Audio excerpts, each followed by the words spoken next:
वृक्ष के ऊपर अपने को छुपा रहा, तरु पल्लव मा रहा लुकाई, करे विचार करो का भाई। अपने को तरु पल्लव में लुका रखा है, छुपा रखा है। और वहीं से कथा कहने लगे। राम कथा इतनी सुंदर कही कि जा सुनते ही सीता कर दुख भागा। हम सच कहते कथा वही है जिस कथा को सुनकर जीवन की व्यथा नष्ट हो जाए। अगर जीवन की व्यथा बनी रहती है तो कथा कथा ही नहीं है। और जब महाराज जीवन की व्यथा चली गई, समय मिलेगा तो मैं एक सांकेतिक भाषा में 2 दिवसों में बात रखूंगा कि जानकी के जीवन में जो दुख था उस समय भगवान ने करे किसी स्त्री के जीवन में हो। रावण धमका कर गया है, अवधि देकर गया है कि अगर तुम 1 मास में हमारी आज्ञा नहीं मानोगी तो खा जाएंगे तुमको यह सब।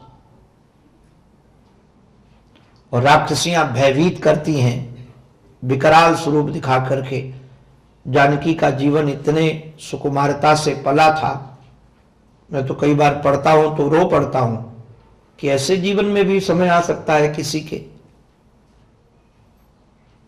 कमल से भी ज्यादा कोमल थे जानकी के चरणारविंद।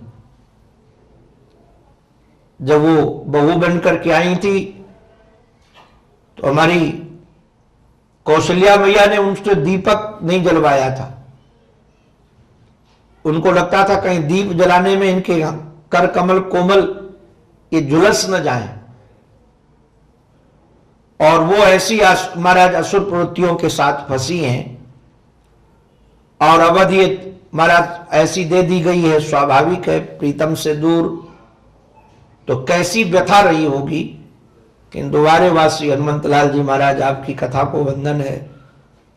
ऐसी व्यथा भी कथा से दूर हो गई। और कथा से स्वाभाविक है, जिसकी कथा सुनी तो जानकी जी ने कहा कि जिसने इतनी रसीली कथा सुनाई वो प्रकट क्यों नहीं होता, सामने आओ। तो हनुमान जी महाराज ने कहा माता जी कथा सुनने लायक है, वक्ता के दर्शन लायक नहीं है। वक्ता का दर्शन मत करो, केवल कथा सुनो। उन्होंने कहा नहीं हमको सुनना है। तो हनुमान जी महाराज प्रकट हो गए तो जानकी ने मुंह फेर लिया। उन्होंने कहा पहले ही मैं कह रहा था कथा के मुख मत देखो कथाकार का, केवल कथा सुनो। कथा की ही विशेषता और कोई विशेषता नहीं है।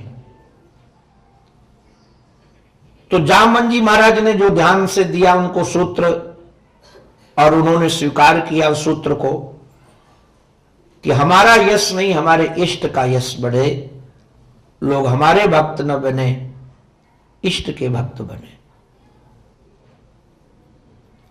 हनुमान जी महाराज नहीं चाहते कि कोई हमारी आराधना करे, वो चाहते राम जी की आराधना करो, काम तुम्हारा हम करेंगे। आराधना उनकी करो और काम हम करेंगे, क्योंकि हमारे आराध्य वो है, उनकी आराधना करो आप। महाराज जो उनको संकेत मिल गया, बाबा ने एक बड़ा सुंदर सूत्र दिया है। सिंधु तीर एक भूधर सुंदर, तापर कूंद चढ़ो ता ऊपर। महाराज कूंद कर उस पर चढ़ गए। लगता है ये सूत्र यहां से समझने लायक है। नारायण पहाड़ों की कई चर्चाएं हैं रामायण में, किंतु सभी भूधरों को सुंदर नहीं कहा जाता। हनुमंतलाल जी महाराज जब बंदर प्यासे थे तब भी एक भूधर के ऊपर चढ़े थे, यात्रा कर रहे तब भी भूधर के ऊपर चढ़े हैं। ये भूधर कौन सा भूधर है, कौन सा पहाड़ है? एक ऋषिमुख पर्वत है जहां राम जी रह रहे हैं, और एक पहाड़ पर हनुमान जी महाराज चढ़कर पानी की तलाश करते हैं, और एक पहाड़ पर महाराज आरूढ़ होकर के हाथ से छलांग लगाते हैं, और वहीं से चढ़कर दूसरा पहाड़ महाराज लंका के पार जाकर के फिर चढ़े, और वहां से जाकर लंका का दर्शन किया। 4 पहाड़ हैं, चारों का अपना अलग अलग महत्व है, अलग अलग महिमा है। जहां पानी की तलाश की थी वो भक्ति का पहाड़ है, रस की तलाश। और जहां से छलांग लगाने वाले हैं वो ज्ञान का पहाड़ है, और जहां से लंका को ये देखेंगे वो वैराग्य का पहाड़ है। लंका के सौंदर्य को यदि वैराग्य की दृष्टि से नहीं देखते तो नारायण निश्चित रूप से वहां बड़े बड़े मोहित हो जाते थे। वो क्या है? क्योंकि ऐसा वहां का वैभव था। लंका कोई सामान्य नगरी नहीं थी। चौहट्ट हट्ट सुभट्ट भी थी, चारुपुर बहुविधि बना। ये बहुत सुंदर बना हुआ था। चारु शब्द का प्रयोग है। ऐसी सुंदर लंका थी। हमारे श्री हनुमंतलाल जी महाराज के द्वारा रचित 2 ग्रंथ उपलब्ध है, हनुमान जी महाराज के द्वारा लिखित। एक ग्रंथ तो हनुमान नाटक है, हनुमान जी महाराज का लिखा हुआ ग्रंथ। दूसरा श्रीमद् भगवत गीता पर भाष्य भी हनुमान जी महाराज का है। उसका नाम पैशाच्य भाष्य है। ईश्वर की कृपा से, गुरु कृपा से दोनों ग्रंथों का अवलोकन करने का अवसर मिला। तो हनुमान नाटक में हनुमान जी महाराज ने लंका का वर्णन किया है, क्योंकि लंका को देखकर आए थे। ऐसा सौंदर्य उस लंका का, वहां की स्त्रियों का सौंदर्य, वहां के पुरुषों का सौंदर्य, वहां के वैभव का सौंदर्य। आप जरा विचार कीजिएगा, जहां पूरी लंका ही सोने की बनी हो तो सौंदर्य की पराकाष्ठा तो है ही। और वहां एक से एक गंधर्वियां थी, एक से एक किन्नर थे। बहुत दिव्य लंका थी।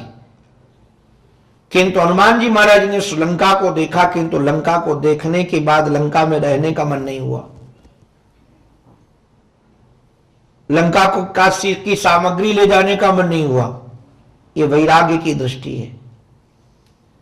वैराग्यवान व्यक्ति देखता सब है, किंतु उसको पाने का प्रयास नहीं करता, या चाहता भी नहीं है कि हमको ये मिल जाए।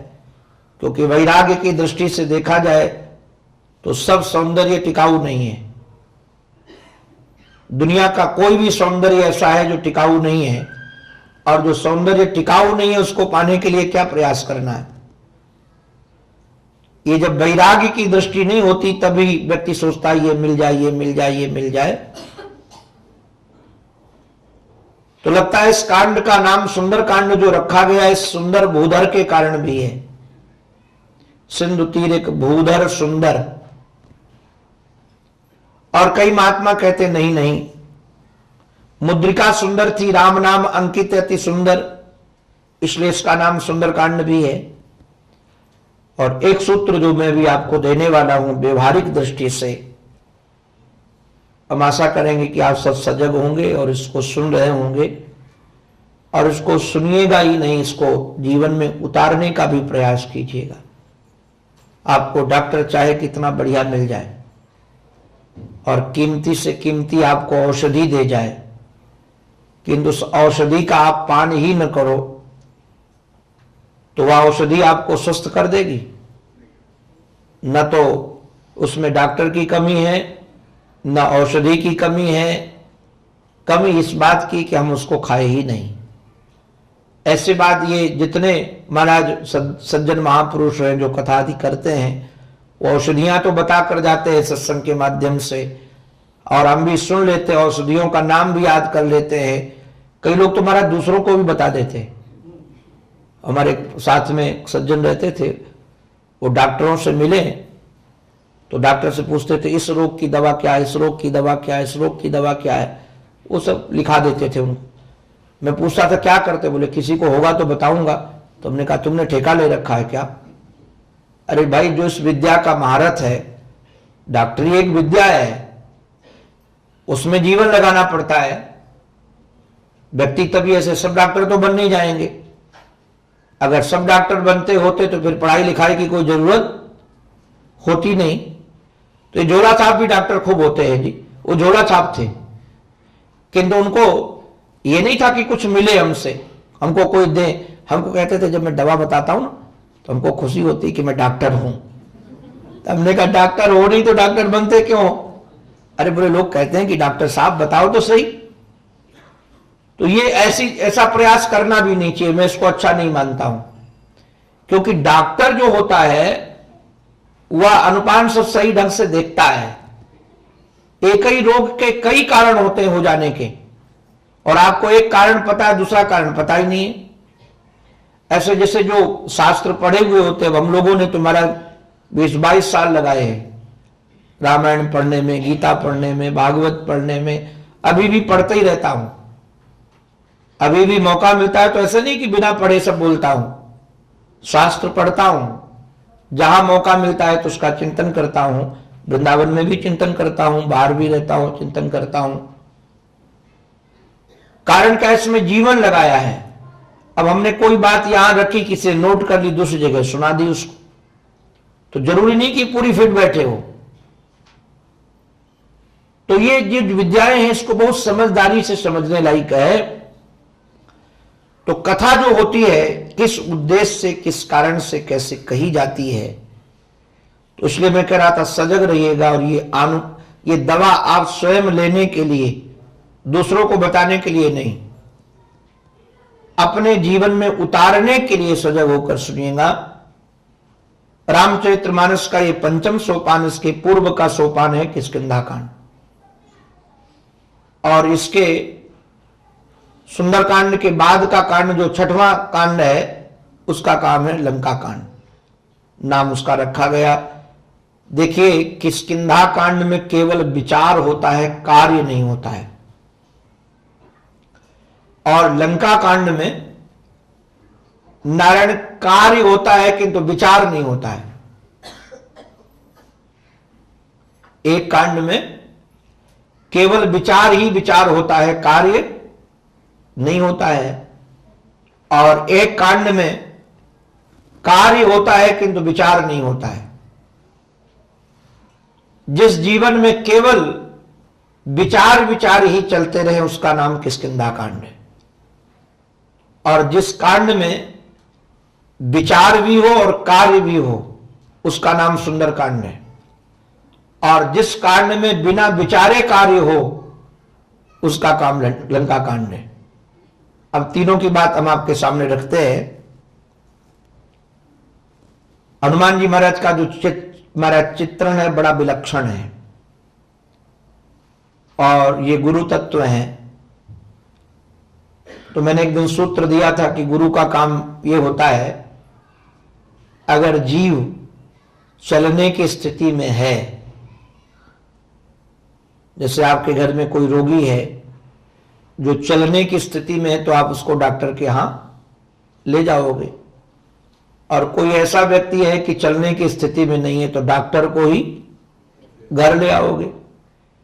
तो गुरु क्या काम करता है, जीव चलने की स्थिति में है तो उसको भगवान तक ले जाता है, और जीव चलने की स्थिति में नहीं तो भगवान को ही जीव के पास ले आता है।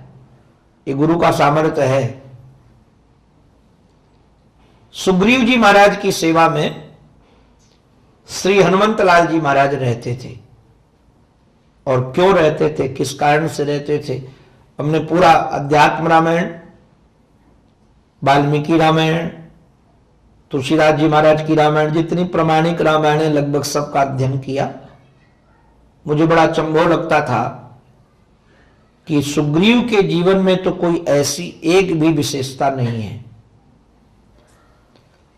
जिस विशेषता के कारण हनुमान जी महाराज जैसा सेवक उनको मिल जाए। सेवक भी सबको नहीं मिलते, भाग्यशालियों को मिलते हैं, और वो भी हनुमान जी महाराज जैसा सेवक हो, बिना पगार का काम करता हो, और ज्ञानी नाम अग्रगण्य हो, सकल गुण निधान हो।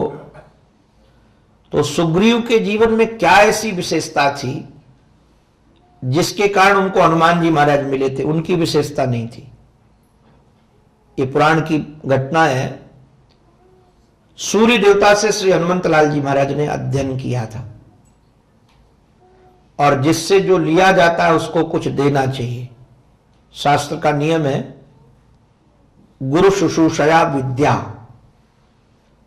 गुरु की सेवा करके विद्या ले, अथवा विद्या विद्या। विद्या विद्या का अभिप्राय क्या है? जैसे मुझे संस्कृत आती है मानो, और अंग्रेजी के जानकार हम नहीं है, उर्दू भाषा के जानकार हम नहीं है, तो हमको कोई कहे कि महाराज आप हमको संस्कृत सिखा दो, मैं आपको उर्दू सिखा देता हूं, ये विद्या विद्या है।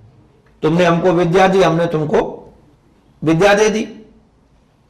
अथवा धनेन च, जो आज के समय पर ये तृतीय नंबर के प्रणाली है, धनेन च ये तृतीय नंबर की प्रणाली है कि धन देकर, जैसे आज जो विद्या ली जाती है गुरुजनों से, अध्यापकों से, सब धन देकर के तो ली जाती है।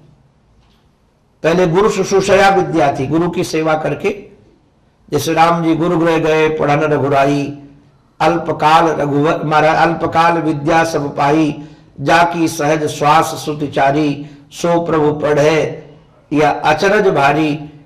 तो भगवान पढ़ने के लिए गए और सेवा किए गुरु जी की। जैसे विश्वामित्र जी महाराज की सेवा करके उन्होंने विद्या सीखी, तो भगवान ये दिखा रहे हैं कि सेवा करके विद्या सीखी जाए। ये उत्तम विधि यही है कि सेवा करके विद्या सीखी जाए।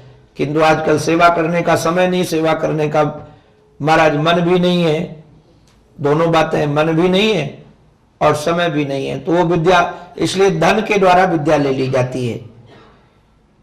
तो जब श्री हनुमंतलाल जी महाराज ने सूर्य से विद्या अध्ययन किया, और कैसे सजग विद्यार्थी रहे होंगे। आहा, हनुमान जी महाराज की बस का सूर्य देवता ने कहा मेरे पास अवधि नहीं है, मैं बैठ के पढ़ा नहीं सकता हूं। बोले आप चलते चलते पढ़ाओ, मैं चलते चलते पढ़ूंगा। और सूर्य देवता चलते थे, उल्टे मुख होकर के हनुमान जी उनसे विद्या पढ़ते थे। बैठकर विद्या नहीं पढ़ी, और सर्वशास्त्र विशारद बने। और सर्वशास्त्र विशारद बनने के बाद कहा कि आप आज्ञा करें कि हम गुरु दक्षिणा के रूप में क्या दें। गुरु दक्षिणा मन से नहीं दी जाती थी, गुरु से पूछ कर दी जाती थी। सांदीपनी कि यहां भगवान श्री कृष्ण पढ़ने के लिए गए, विद्या दिन हुआ तो गुरु जी से पूछा क्या दें, तो कहा हमारा बेटा समुद्र में डूब गया, उसको लाके दे दो, पूछ करके। और गुरुजन भी शिष्य की योग्यता देखते थे कि ये इस लायक है कि नहीं। अब ये सुदामा से थोड़ी दक्षिणा मांग सकते थे गुरु जी कि तो हमारा बेटा ला कर दे दो, या दूसरे विद्यार्थी से थोड़ी मांग सकते थे। वह श्री कृष्ण के प्रभाव को जानते थे। तो सूर्य देवता ने कहा एक काम करो, आप हमको दक्षिणा देना चाहते हो तो हमारा पुत्र है, उसकी रक्षा में तुम रहो। और वो पुत्र कोई दूसरा नहीं था, सुग्रीव ही वो पुत्र थे। और कैसी महाराज निष्ठा, पूरे जीवन सेवा में रहे। और आप रामचरित्र मास का उत्तरकांड पढ़ोगे तो पता चलेगा, जब भगवान ने सबको विदा किया ना अवध में आकर, तो हनुमान जी महाराज को भी विदा कर दिया। हनुमान जी महाराज चले गए। कैसी ये महाराज निष्ठा देखिए। रास्ते में जाकर थोड़ी दूर जाकर सुग्रीव को प्रणाम किया, और प्रणाम करके कहा कि मेरा मन राम जी की सेवा का है, आप छुट्टी दे दो तो मैं वहां चला जाऊं। आप छुट्टी दे दो तो कुछ दिन सेवा करके फिर मैं आपके पास आ जाऊंगा। किंतु अपने राम को यदि कोई महाराज अपने गुरुजी से बढ़िया गुरुजी मिल जाए अपने मन के, तो गुरुजी को तलाक देने में कोई देरी होगी? कहेंगे बढ़िया मिल गए तो इससे सामान्य को क्या पकड़ कर रखना है। किंतु नहीं, गुरु आज्ञा करी ऐसी, गुरुजी ने आज्ञा दी है, इसलिए हमको सेवा करनी है। तो ये सेवा में थे, और सेवा में थे तो स्वाभाविक है कि सेवक सेव्य की विशेषताएं भी जानता है, कमजोरियां भी जानता है। सुग्रीव की सब कमजोरियों से परिचित थे। और जब राज्य छिन गया सुग्रीव जी का, भाई ने मारकर भगा दिया, तो ऊपर पहाड़ में रह रहे थे सुग्रीव जी। प्रातः काल दृष्टि पड़ी कि दो युगल कुमार वीर हैं और इधर ही आ रहे हैं, तो भयभीत हो गया। और सुग्रीव को एक ही काम आता था, भागने का। ये पूरा जीवन बेचारा भागा है। जब तक राम जी नहीं मिले तब तक भागने ही बना रहा। तो हनुमान जी महाराज को बुला करके कहा कि तुम ये पता लगाओ कौन है, अगर ये हमको मारने के लिए आ रहे हो तो तुमको आने की जरूरत नहीं, इशारा कर देना